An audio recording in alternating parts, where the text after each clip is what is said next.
खाले रे बेटा मन की गोली, खाले रे बेटा मन की गोली। पातर ऊपर दिखा था बस पानी के कमी, कम सिन जवानी जान तेरा के धनी।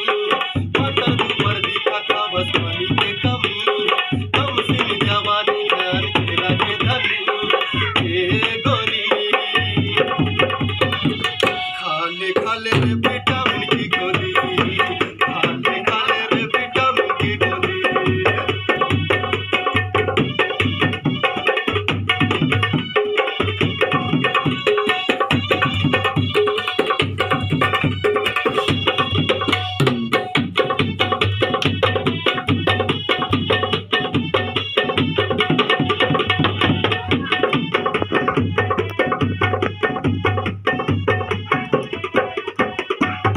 एक महीना था बेटा असला बताए, क्या मुझे से गाल तो टमाटर कसे खाए।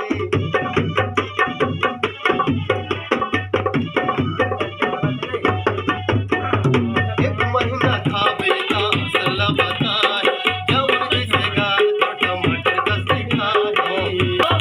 ये गोरी